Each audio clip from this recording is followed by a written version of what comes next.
আল্লাহ তো চাবি দিতে ডাকে, আল্লাহ তো সম্মানের মালা পড়াইতে ডাকে। মান যারা বাইতি ওয়াজাবা আলাল মাজুর আন ইউকরিমা যায়ের। মসজিদে পা দিতে দেরি, আল্লাহ সম্মানের মালা পড়াইতে দেরি করে না।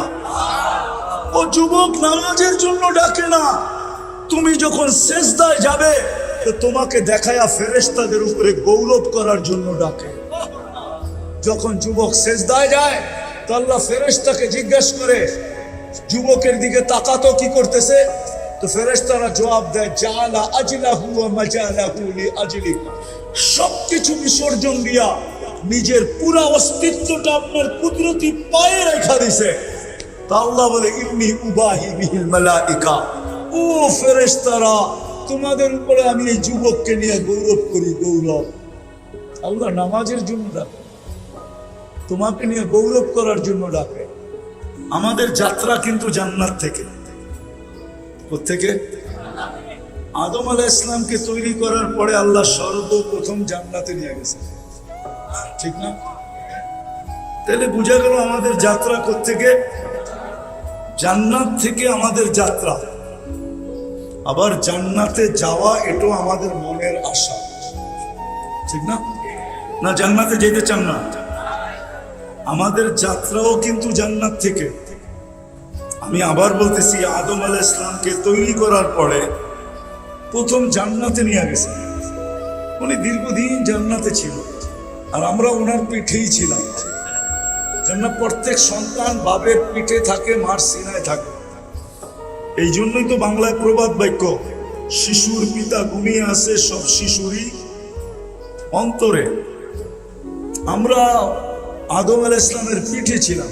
আর হাদিসও বলে আল্লাহ আমাদেরকে ওইখান থেকে বাহির করছেন, লাম্মা আখরাজা যুররিয়াতা আদম। আমাদেরকে যখন আল্লাহ বাহির করা এক জায়গায় একত্রিত করছেন, তা আমাদের সংখ্যা দেখা ফেরেশতাদের চক্ষু কপালে উঠে গেছে। তো ফেরেশতারা বলছিল, আল্লাহ এত কেন বানাইছেন? দুনিয়া এত জায়গা নিবে না। লামিয়া সাইব দুনিয়া, এত কেন বানাইলেন? দুনিয়া এত জায়গা নিবে না। কেননা দুনিয়াটা ছোট। বর্তমানেও 800 কোটি মানুষ। প্রথম দিন থেকে যদি আজ পর্যন্ত মানুষগুলা দুনিয়াতে জমা থাকতো, তাহলে মনে হয় রুটির উপরে রুটির মতো রাখতে হতো, ঠিক না? মনে হয় বোঝেন না আমার কথা। তো ফেরেশতাদের চক্ষু কপালে উঠছে, আল্লাহ এত কেন বানাইছেন? আল্লাহ প্রতি উত্তরে বলছে, জাআলতু লাহুমুল মৌতা। আসবে যাবে, জাগার অভাব হবে না। আসবে আর যাবে, জাগার। তো ফেরেশতারা আবার প্রশ্ন করছে, আল্লাহ আসবে যাবে মানি? মৌত মৌত মৌত মৌত। কি আসবে যাবে বোঝেন তো? একদল মরবে, একদল আসবে, ঠিক না? জাগার আর দেখেন না, একটু ট্রাফিক যদি থাইমা যায়, একটা গাড়ি যদি আপনাদের এই হাইওয়েতে নষ্ট হয়, তো পিছনের গাড়ির লাইন লেগে যায়, ঠিক না? আর যদি চলমান থাকে তাহলে মনে হয় 2-4টা গাড়ি রোডে আছে, ঠিক না? কালকে রাত্রেও আমি এই রোডে ছিলাম। গজারিয়ার আগে 2টা অ্যাক্সিডেন্ট হয়েছে, একটা আসার রাস্তায়, একটা যাওয়ার রাস্তায়। তো মেঘনা ব্রিজ থেকে নিয়ে একবারে গজারিয়া পর্যন্ত পুরা জ্যাম। আর আমি যেদিক থেকে আসতেছিলাম পুরা দাউদকান্দি পর্যন্ত জ্যাম।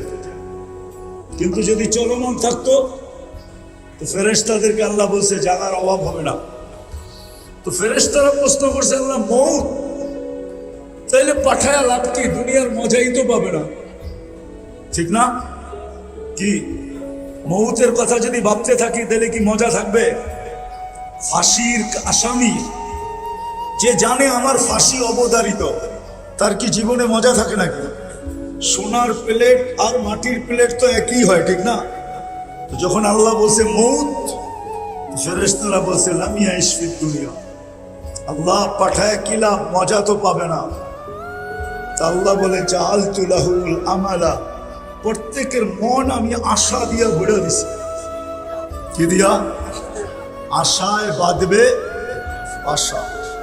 আমরা তো আশাই বেঁচে আছি, ঠিক না? তো আমাদের যাত্রা কিন্তু জান্নাত থেকে। কোত্থেকে? জান্নাত থেকে যাত্রা। আর মনে আশা কি? জান্নাতে জান্নাতে যাওয়ার আশা আছে না নাই? কারো থাকুক আর না থাকুক, আমাদের মুসলমানের তো আছে।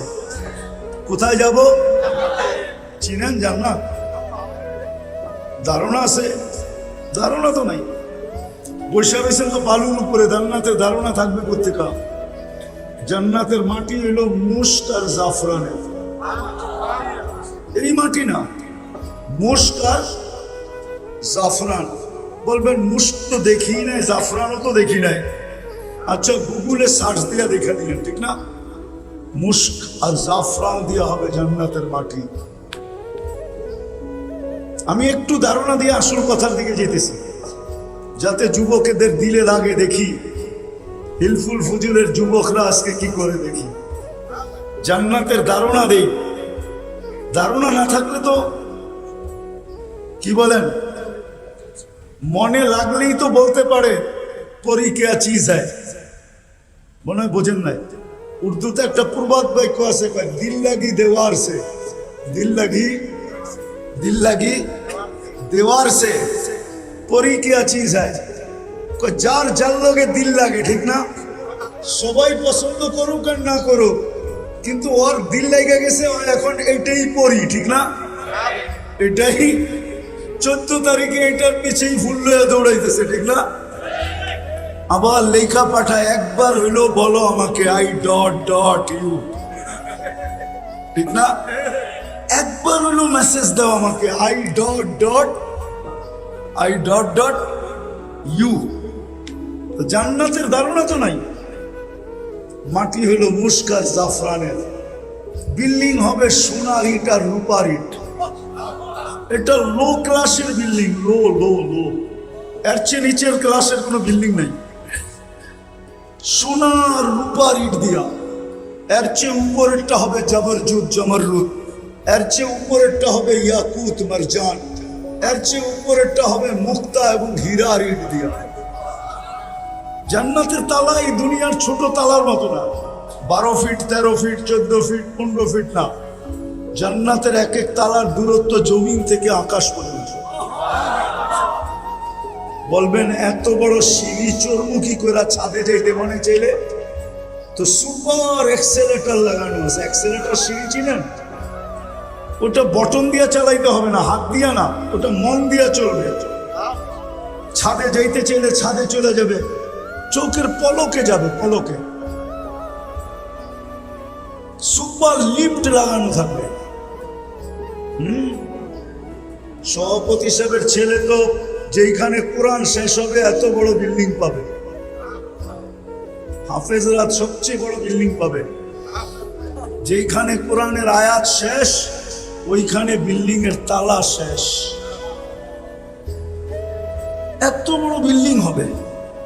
জান্নাতের কোনো ফার্নিচার লোহা লক্কর দিয়ে হবে না, কেননা জান্নাতে কোনো লোহা লক্কর নাই। কেননা দুনিয়াতে ফার্নিচার কি দিয়া হয়? কাঠ দিয়া, ঠিক না? নাইলে লোহা দিয়া, নাইলে স্টিল দিয়া, নাইলে লক্কর দিয়া। জান্নাতে হবে না। জান্নাতে তো কাঠের গাছেই নাই। জান্নাতে সব গাছ হবে সোনার। কি? সোনার গাছ, রূপার গাছ, জবরজুদের গাছ, জমরুদের গাছ, ইয়াকুতের গাছ, মারজানের গাছ। ওটাতে ফল ধরবে। আপনি যদি বলেন ওটাতে ফল ধরবে কি করে, তাহলে আজকে কাঠের গাছে ফল ধরে কি করে? ফল কি কাঠ? কি ল্যাংড়া কি কাঠ? চোষা কি কাঠ? ফজলি কি কাঠ? হারিবাঙ্গা কি কাঠ? কিন্তু ধরছে কোন গাছে? কি? কাঠের গাছে, ঠিক না? ওইখানে